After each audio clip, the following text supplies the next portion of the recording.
غلامان معلوم دي ملت پیژني ملت کې ځای نه لري ځکه خو تیارو پورې ونښتل او وتښتېدل ټول 1,20,000 کسانو 40 میلیونه انسانان د دې ملت بچي هلته موجود دي. او د دغې تېښتې لامل تاسو څه بولئ بیا؟ او یو دقیقه ما ته وخت راکړي زما وخت ضایع کېږي زه باید پښتون ته ځم د مخکې دی اغلې نظیفې وویلې چې کوم امریکایي دی وژلی زه به د جوی بایډن او د ټرمپ په خوله ورته جواب ورکړم چې تېره اونۍ خپل په بیانیه کې ویلې چې 2,650 زما بچي وژل شوي دي او 20,000 تنه مې زخمي شوي دي په افغانستان کې فلهذا زه مجبورم چې خپل قوا وباسم دا د خپله د جوی بایډن خبره وه چې ویلې ما په دغې باندې خپل ویسته چې زما بچي وژل کېدل زما مصرف هلته او راغلي جلالي دې ته هم اشاره وکړه چې څه شمېر افغانان د دغو بریدونو او چاودنو په پایله کې وژل شوي 8.5 لکه افغانانو قرباني ورکړې ده 8.5 لکه افغانان شهیدان شوي دي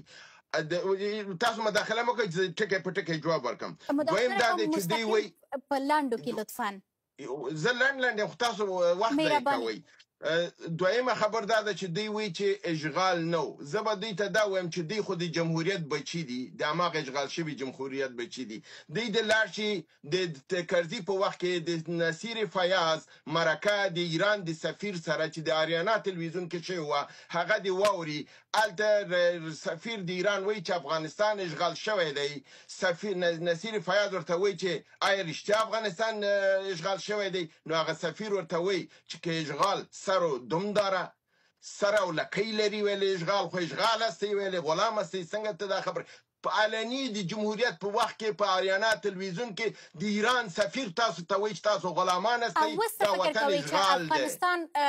خپلواکي لري هغه بریدونه چې د افغانستان پر خاورې کېږي د ځمکې او هوا له لارې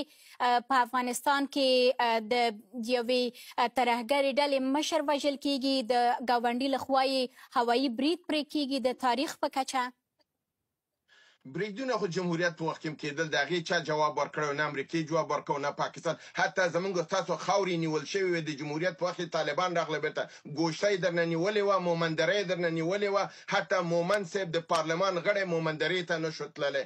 زموږ خو نږدې پېژنو یې که نه موږ ته ټول معلوم راتللی نه شو یعنې د نظام په بدلون سره هم دغه اشغال پای ونه موند او برید پرې هوایي کېږي هوایي حریم یې نقص دی هر څه یې د نورو خلکو په ملکه بمبارد خو په 1949 کې چې مقتدره نظام د درلوده دغه پاکستان راغی او د خوست د پکتیا سیمه بمبارد کړله په نتیجه کې غرامات ترېنه واخیستل شول بیرته تعرض ونه شو درېیمه خبر زما دا ده چې دوی وایي چې دوی انتحاري وکړله او د افغانستان بچي ووژل اما دوی د خپل بادارانو د اعمالو ته نه ګوري